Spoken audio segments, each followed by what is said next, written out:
Ouvindo isso, não apresentaram mais objeções e louvaram a Deus, dizendo: então Deus concedeu arrependimento para a vida até mesmo aos gentios. Atos 11, 18, Nova Versão Internacional. Tema da semana: Paulo, apóstolo dos gentios. Olá, amigos da Novo Tempo, vocês são muito bem-vindos aqui no programa Lições da Bíblia, que está começando. Aliás, não apenas começando um novo programa, mas começando juntos uma nova temporada aqui no programa. Nesta temporada, nós vamos estudar muito a fundo o livro de Gálatas, que o apóstolo Paulo escreveu, foi uma de suas cartas. E o objetivo nosso aqui no programa Lições da Bíblia e como TV Novo Tempo também, é conversarmos sobre um assunto tão importante que é a graça, a justificação pela fé, já que neste segundo semestre de 2017 será marcado por grandes comemorações no mundo protestante, no mundo cristão evangélico, que se referem à reforma protestante. E os textos de Paulo têm fundamental importância, influenciaram muito a Lutero para que ele pudesse empreender uma grande reforma protestante que alcançou o mundo, reformou muita coisa e especialmente relacionado a como Deus salva a humanidade, perdoa o homem e o coloca num nível em que ele possa ter a esperança da vida eterna e da salvação. Então, nesta temporada, estaremos estudando sobre o livro de Gálatas.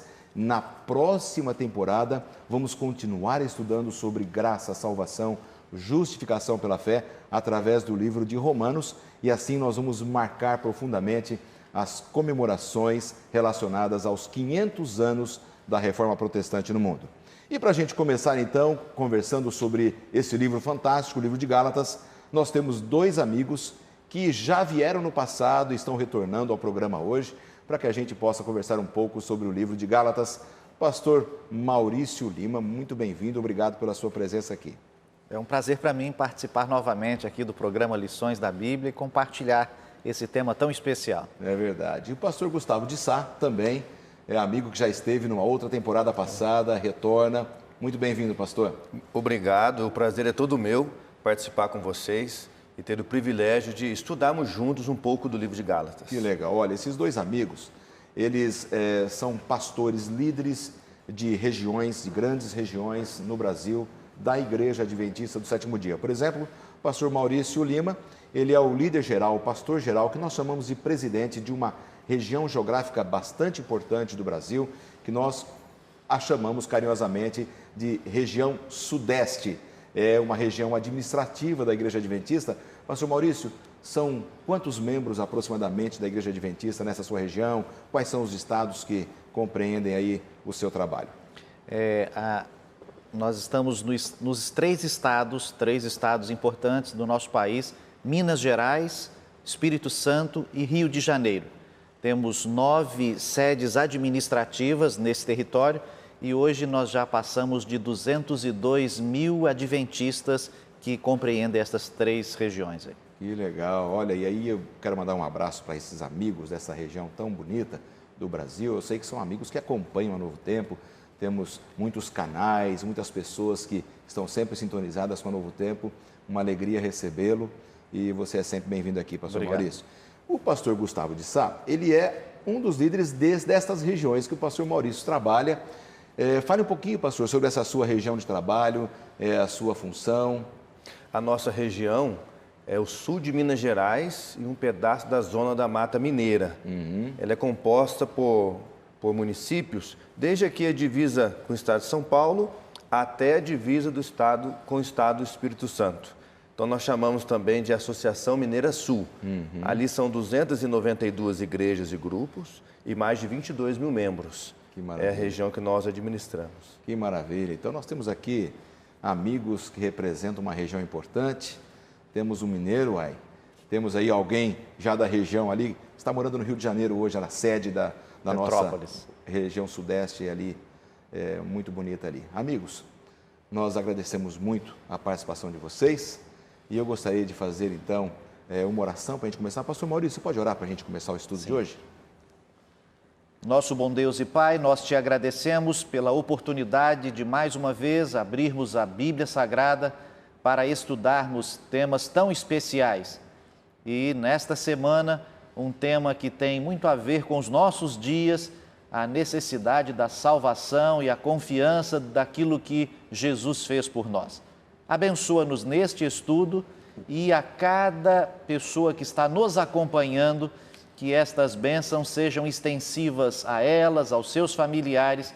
Nós te pedimos tudo isso e agradecemos em nome de Jesus. Amém. Amém.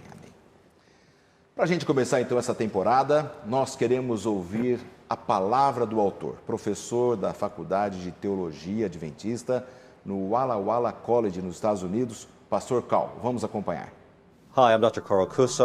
Olá, eu sou o Dr. Carl Kursert, autor da lição da Escola Sabatina para esse trimestre sobre as Epístolas de Paulo aos Gálatas. Sou um professor de teologia aqui na Universidade de Walla Walla.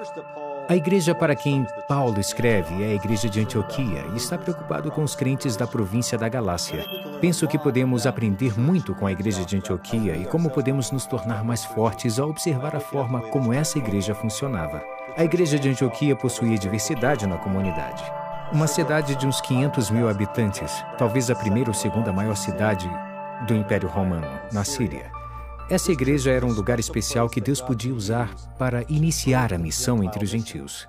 Lemos no livro de Atos, capítulo 11, que eles eram um grupo de gregos não judeus que vieram para a cidade e, nesse ambiente, começaram a crer em Jesus. A igreja em Jerusalém enviou Barnabé para checar a situação e Barnabé, vindo a Antioquia, descobriu que esses eram gentios genuinamente crentes em Jesus. Então, Barnabé encontrou o apóstolo Paulo em Tarso e depois o levou até Antioquia e eles ministraram aquele grupo de gentios por mais de um ano. Isso me diz que a razão pela qual a igreja em Antioquia foi capaz de iniciar a missão entre os gentios é porque eles foram sensíveis a esse grupo de pessoas e estavam dispostos a investir tempo e energia alimentando esse grupo de crentes na fé de Jesus. Creio que, como cristãos, nós também podemos aprender a mesma lição de que devemos gastar tempo no desenvolvimento de nossos irmãos e irmãs em Cristo, mesmo que eles não tenham o mesmo pano de fundo que nós, para que assim a obra de Cristo possa florescer além das barreiras e as boas novas de Deus sejam espalhadas a todo o mundo. Muito bem, ouvimos a palavra do autor, já temos aí a questão introdutória, a visão do autor sobre o livro de Gálatas, esta carta especial do apóstolo Paulo. Eu queria conversar com vocês, amigos, justamente sobre essa questão da pessoa do apóstolo Paulo, né? Ele não foi um dos 12 apóstolos, mas foi considerado um apóstolo aos gentios, é isso, pastor Maurício? Sim, ele se colocava desta forma e ele argumentava a favor disso. Paulo, ele era um homem muito sincero. Ele era um judeu de família, os pais eram da tribo de Benjamim, ele também. E ele nasceu numa cidade, a cidade de Tarso, na Cilícia, uma cidade romana. E ele tinha as duas cidadanias, né? Ele era judeu e era romano. E ele foi estudar cedo na cidade de Jerusalém e ali ele recebeu instruções de mestres importantes na época, como Gamaliel e outros. E ele se tornou um fariseu, ele era muito rigoroso, ele conhecia tudo da lei e ele vivia isso e ele era sincero naquilo que ele fazia, achando que estava fazendo o correto. Aliás, essa questão da palavra fariseu, hein, pastor Gustavo? Até para a gente conversar um pouco mais com os amigos que estão em casa. Hoje, às vezes, a palavra fariseu ela tem uma conotação um pouco pejorativa. Mas parece-me que, para a época, ser considerado um fariseu era um elogio, era uma coisa assim nobre, era uma coisa que até as crianças, quando já eram consideradas homens, né, a partir dos 12 anos ali, buscavam incessantemente se tornarem fariseus, era isso? Era isso mesmo. Ser um fariseu naquela época era uma questão até de status, não é mesmo? Era uma forma assim, talvez podemos dizer, um orgulho. E ser fariseu era conhecer a lei nos seus mínimos detalhes. Aliás, até um pouco mais do que a própria lei. Ser um fariseu naqueles dias era conhecer até a metragem da caminhada no dia de sábado, por exemplo. Os detalhes da lei. Os detalhes, o peso que você poderia carregar, enfim. Sabemos que isso não está na lei, mas eles viviam desta forma. Isso é para a gente entender um pouco do estilo de vida do apóstolo Saulo. Que maravilha, hein? Agora, pastor Maurício, dentro dessa visão de Paulo como um apóstolo aos gentios, não é de se admirar que ele se tornou um perseguidor dos cristãos, né? Porque ele era sincero, ele era um judeu sincero, uma pessoa extremamente preparada intelectualmente, culturalmente, e de repente ele vê ali um grupo de pessoas como cristãos, quase como uma seita surgindo, e ele se viu na obrigação quase que de perseguir aquele grupo. A gente poderia dizer que isso aconteceu com ele? Sim, é como ele era sincero e era um judeu, como os demais irmãos dele, ele aguardava a vinda do Messias. Isso era profético, todos eles aguardavam o Messias. E essa era a expectativa dele. Só que ele aguardava um Messias que viria com imponência, com pompa, para estabelecer um império, para saírem daquele domínio de Roma. Era isso que eles aguardavam, e ele sinceramente aguardava isso.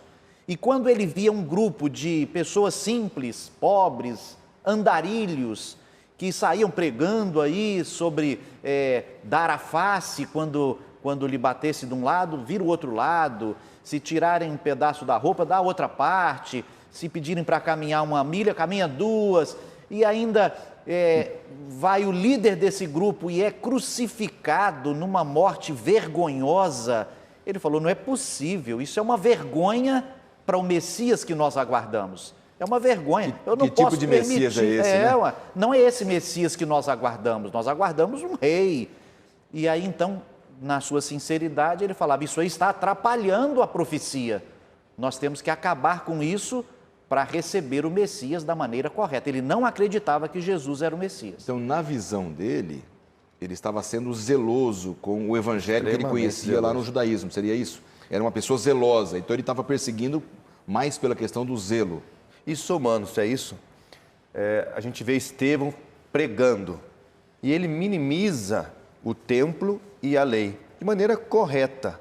É claro que ele foi mal interpretado, de forma proposital, mas quando Paulo vê essa pregação de um Messias que já veio, que morreu, e agora vê essa desvalorização do símbolo religioso, que era o templo, e a lei, que compunha todos os cerimoniais, isso para ele era algo inconcebível. Quase que ofensivo. Ofensivo, né? Exatamente. E nesse caso, você falando de Estevão, Estevão foi o primeiro mártir do cristianismo, né? Foi. E aquele que morreu quase como um castigo imposto pelo próprio apóstolo Paulo, que era um dos líderes daquela execução dele. Exatamente. E é interessante que antes até da morte, Estevão fala a respeito do templo. Coloca o templo no lugar correto.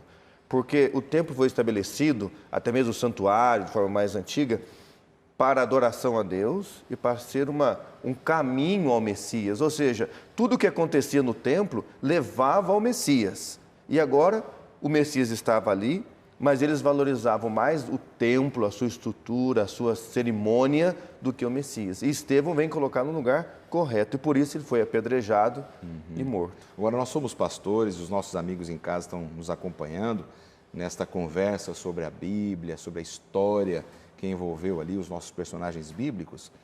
Eu acho que, de certa forma, pastor Maurício, nós também temos que tomar alguns cuidados hoje de termos o nosso foco nas questões bem corretas do Evangelho, da evangelização, do que é ser um verdadeiro cristão.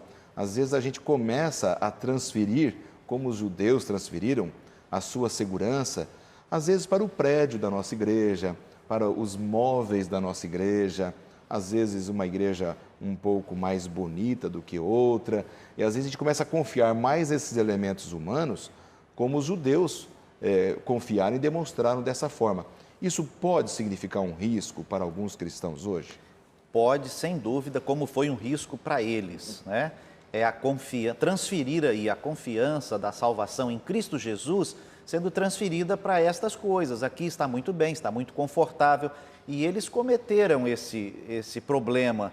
Eles estavam confiando naquelas cerimônias que eles faziam, de sacrifícios e de uma série de coisas que agora, com a vinda do Messias, Estevão pregava, não, isso já não tem esse significado mais. Cristo é o principal para a nossa salvação. E eles não gostavam disso, como Paulo também não gostou disso. Talvez não é que ele estivesse menosprezando o templo, mas como você disse, pastor Gustavo, colocando o templo na perspectiva correta, né? Na sua real função, de agregar os crentes e não como um objetivo de salvação específico. Né? Eu acho que foi nessa linha que Estevão tentou argumentar ali. Exatamente. Ele coloca até na sua fala, olha, o nosso Deus, por acaso, ele habitaria em paredes construídas por mãos humanas? Ou seja, a salvação, o plano da salvação é muito maior, era muito maior e é do que o templo. Contudo, o templo ele teve a sua função específica, especial para um determinado momento, que era levar todos ao Messias, a Cristo. Mas agora ele havia perdido a sua função. E o foco total agora era Jesus Cristo e a fé em Cristo Jesus. Né? Agora, pastor Maurício, nesta linha de colocar o templo na perspectiva correta, Estevão também colocou a questão da lei na perspectiva correta. O que seria a perspectiva correta na compreensão da lei para Estevão? O que seria isso? Para o povo da época, era a questão da salvação através da lei. E Paulo, que era um fariseu, que era um entendido da lei, ele pensava nisso de forma muito clara. Mas Estevão estava pregando que a lei tinha o seu lugar, um lugar para apontar, para mostrar, mas a salvação não era conseguida através da guarda da lei. Isso era um resultado, a salvação era em Cristo Jesus. E ele, por pregar isso, ele sofreu uma séria perseguição até a morte. Olha, isso aí é uma coisa muito importante para você que está nos acompanhando hoje. É muito importante você saber que nós temos que ter a perspectiva correta das nossas ações como cristãos, como filhos de Deus, porque um desvio na compreensão da salvação nos leva à destruição completa, como levou muitos dos nossos irmãos judeus do passado que compreendiam que a salvação era unicamente na perspectiva da lei. Isso pode ser um risco para a gente hoje, não é, pastor Gustavo? Com certeza, né? Você vê aqui, a pergunta então é, o que eu preciso fazer para ser salvo? Então nós vamos entender no decorrer da lição que a salvação ela vem através da fé em Cristo Jesus. E isso é do Novo Testamento? Não. Isso é em todo o plano de salvação. Exatamente. O ser humano, ele é salvo em toda época, ele foi salvo em toda época pela fé em Cristo Jesus. Então, uma confusão teológica ou bíblica nesse assunto pode levar as pessoas ao caminho errado. Agora, não era de admirar o comportamento de Paulo. Nós não temos que nos admirar, porque ele, como um fariseu, ele vendo agora o Messias... o Messias crucificado, na mente dele era inconcebível. Ele vê agora um dos seguidores do Messias, Estevão, falando, entre aspas, contra o templo, contra a lei. Ele, como fariseu, queria ajudar a Deus a acabar com esse movimento de heresia, segundo ele. Perfeito. Gente, nosso papo está legal, nossa lição da semana está indo muito bem, mas nós vamos para um rápido intervalo, nós voltamos já.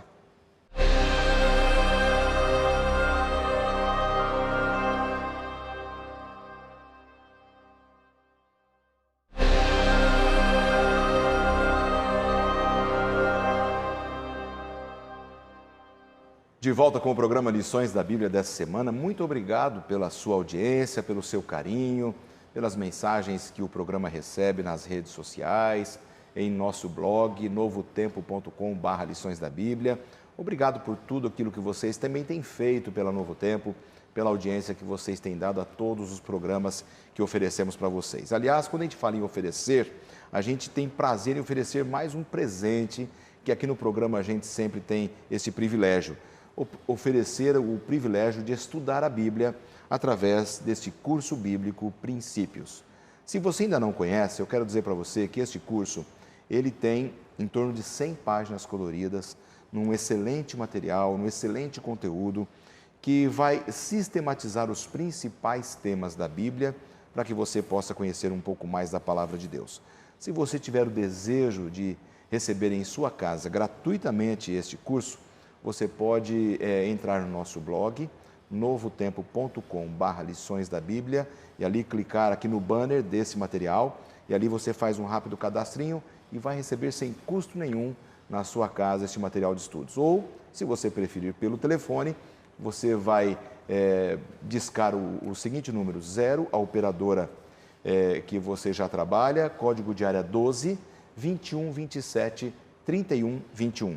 Esse é o telefone em que você vai ser atendido para fazer um cadastro, pegar o seu endereço e a gente poder mandar esse material sem custo nenhum para você conhecer melhor a Bíblia e o que Deus quer para a sua vida e para a minha vida. É muito importante que a gente estude.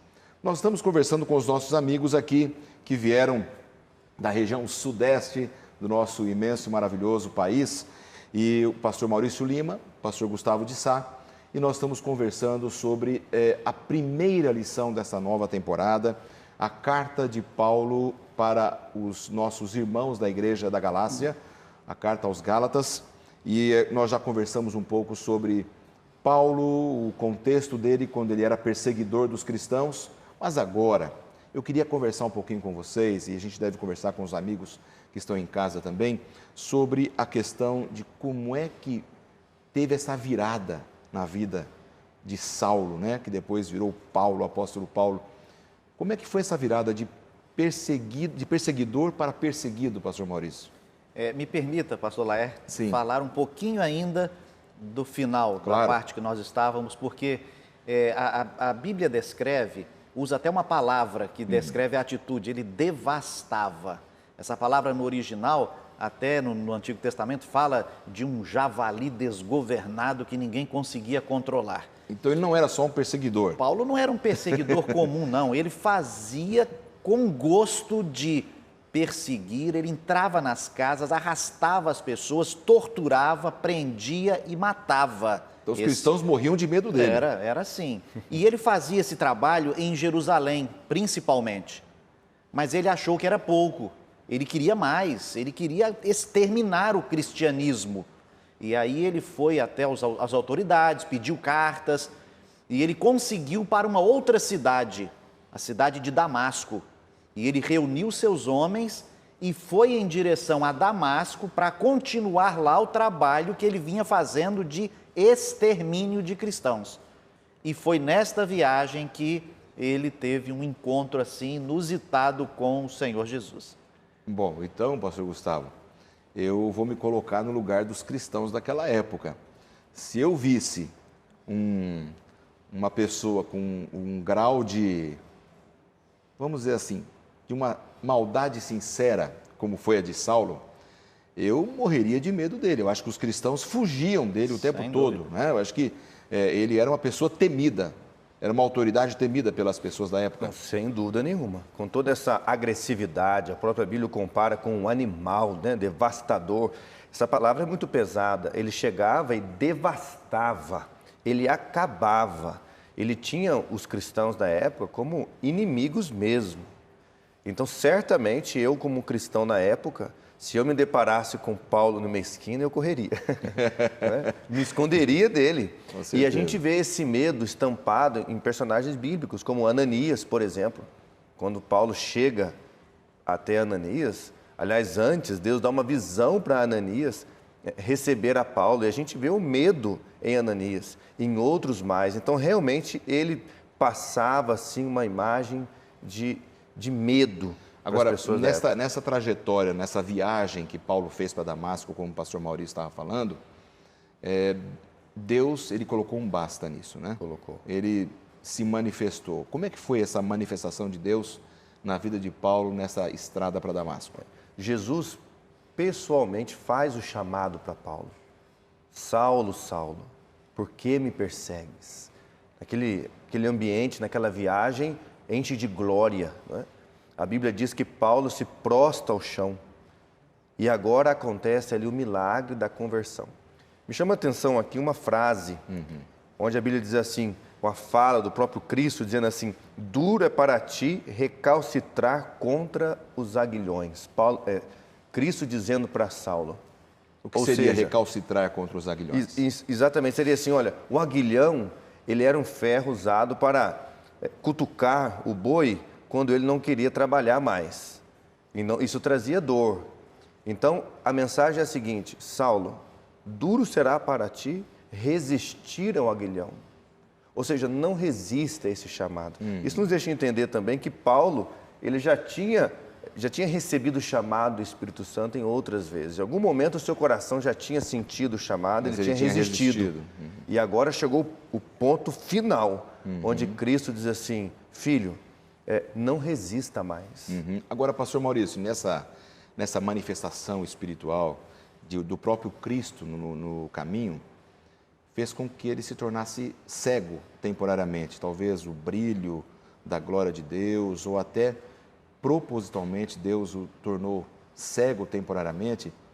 Como é que foi então, a partir daqui, a partir desse momento em que ele cai do cavalo e fica cego numa situação humilhante, até ele ser apresentado para os irmãos da igreja da época, no caso Ananias e os demais irmãos? Faça um relatório para a gente nesse aspecto. Vamos tentar imaginar Paulo, um homem arbitrário, mandão, e ele com esse poder todo e esta raiva religiosa, ele era alguém que impunha com força.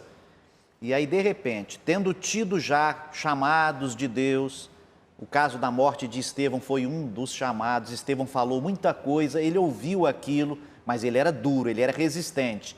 E aí Deus usou um método mais extremo. Deus apareceu para ele, Jesus, de uma forma gloriosa. Ele caiu do animal, né? Ele não prostrou assim voluntariamente, ele caiu do animal e ficou cego.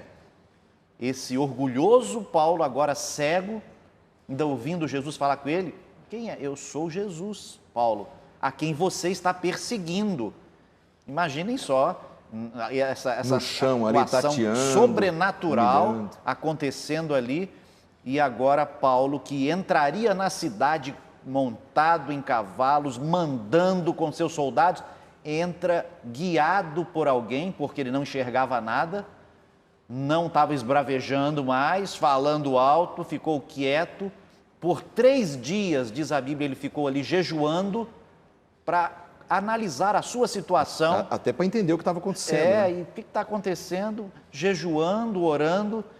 E aí Deus se apresentou para alguém da cidade, uma pessoa da igreja, um líder da igreja, chamado Ananias. Eu acho interessante essa parte. Deus aparecendo para Ananias, dizendo: Ananias, tem um trabalho para você. Tem uma pessoa aí muito sincera que chegou à cidade, está cego, mas eu quero que você vá lá fazer uma visita para ele, vai orar com ele e vai curá-lo da cegueira. E eu fico imaginando a Ananias respondendo: pois não, Senhor, eu vou com prazer, mas quem é mesmo? E o Senhor falou: olha, ele está em tal endereço, rua tal, número tal, naquela casa. Quem é? É Saulo de Tarso. O senhor está brincando, Senhor. Saulo? Nós sabemos que ele veio para cá para destruir o restante que está aqui do cristianismo. É ele mesmo? Sim. E Ananias foi, e a obra aconteceu de uma forma miraculosa no coração, na mente de Paulo, e a mudança foi radical. Agora, pastor Gustavo, dentro desse raciocínio que o pastor Maurício colocou para a gente, é fantástico para a gente poder entender um pouco dessa natureza de Paulo, pelo temperamento dele. Eu acho que se Deus não tivesse derrubado Saulo do cavalo e tornado aquele homem cego, eu acho que seria muito difícil ele ser convencido pelo Espírito Santo, se não fosse dessa forma mais humilhante, até para ele entender que ele não era nada. Porque a pessoa que tem um temperamento assim, ela precisa ser confrontada em algum momento. Você pensa semelhante a mim nesse sentido? É verdade. Tanto é que em outros momentos o Espírito Santo já tinha tocado no coração de Saulo, no momento do apedrejamento mesmo, em outros momentos nos deixa entender que ele já tinha recebido esse chamado. Agora, olha que homem era esse, pastor. Um homem duro, difícil, cruel, maldoso, tudo isso no coração, mas a graça de Cristo o alcançou. Quando a gente olha para esse comportamento todo, talvez a gente poderia julgar e dizer assim: não, mas esse aí vai ser o último homem, a última pessoa a se entregar a Jesus. Olha o perigo que é um julgamento. Mas a graça o alcançou, porque a graça de Cristo alcança todos. Às vezes a gente, em nossos dias, né, você que está em casa acompanhando o programa hoje, você pode entender isso também, que às vezes a gente faz um julgamento assim: tal pessoa jamais o evangelho vai alcançá-la, tal pessoa nem merece a graça de Cristo. Não tem salvação. Né? A pessoa cometeu um crime, está presa, pagando... Né? E às vezes a gente começa meio que a julgar. A gente tem que se afastar disso, né, pastor Maurício? Porque o julgamento é perigoso. Nós vemos experiências diferentes. Tem pessoas que, de repente, assistem um programa da Novo Tempo, um estudo bíblico, aí eles vão, procuram, eu quero aceitar, eu quero seguir. São vários casos. Mas nós temos gente que é demorada, que não aceita, que é relutante, que argumenta contra. Paulo foi um caso bem claro disso. E Deus mudou a vida de Paulo e Paulo aceitou com sinceridade e realmente a mudança foi radical. Há pessoas hoje que às vezes são resistentes às verdades bíblicas. Nós estamos falando aqui de verdades bíblicas, não de doutrinas de igrejas, verdades bíblicas. E eles são relutantes e eles resistem, mas normalmente quando são pessoas sinceras, quando estas pessoas tomam a decisão pela verdade, elas continuam sinceras, porque Paulo era um guardador da lei e ele continuou guardando a lei. Na cabeça dele, ele estava perseguindo os hereges. Exatamente. Né? Ele não estava cometendo nenhuma loucura, né? Na cabeça dele, né? E agora de um perseguidor, ele passou a ser um pregador desse Cristo, um embaixador desse Cristo a quem ele estava perseguindo. E ele mudou radicalmente. E fica até aqui um apelo, não resista. Isso é uma Você que coisa está sentindo o chamado do Espírito Santo, você que está aí sentindo o toque do chamado de Deus, de Cristo Jesus, não resista. Atente a esse chamado, né? Entregue a vida a Jesus. Eu quero voltar naquela frase, achei muito interessante na lição, onde diz aqui, olha, resistir ao aguilhão só lhe trará dor. Então, resistir ao chamado de Cristo vai te levar para uma vida de dor, de tristeza. Agora, então, não resista. A gente está aqui fazendo uma condenação ao velho apóstolo Paulo, quando era Saulo de Tarso, que ele era duro mesmo, foi duro com os cristãos, mas uma coisa a gente tem que elogiar, né? Ele tinha toda aquela pose dele, mas ele era sincero e ele foi humilde. Porque se ele se mantivesse no salto do orgulho dele, ele teria resistido mesmo cego, mas ele viu que ele estava humilhado. Ele viu que foi Jesus quem falou com ele. Agora, pastor Maurício, ali em Damasco, vamos fechar a conta aqui. Ananias foi ao encontro de Paulo, ele obedeceu à ordem de Deus de buscar aquele perseguidor para Jesus? Ananias foi, visitou Paulo, e é interessante quando Ananias entra lá na casa, ao invés de falar general, soldado, senhor, autoridade, é irmão Paulo. E aí a gente já vê o começo de uma transformação tremenda, orou com Paulo, curou ali aquela cegueira, e Paulo daí para frente passou a ser uma outra pessoa, o que despertou tremenda dúvida de todos aqueles que conheciam Paulo. Certamente nós também teríamos este receio, esta dúvida. Isso é uma armadilha, né? Ele que perseguia com tanta ferocidade, agora vem defender a ideia. Então, Paulo mudou e começou a pregar sobre o Jesus que havia morrido e tinha sido ressuscitado. Exato. E ele pregava disso. E até num outro momento, o apóstolo Paulo escreveu ali, veio salvar os pecadores dos quais eu sou o principal.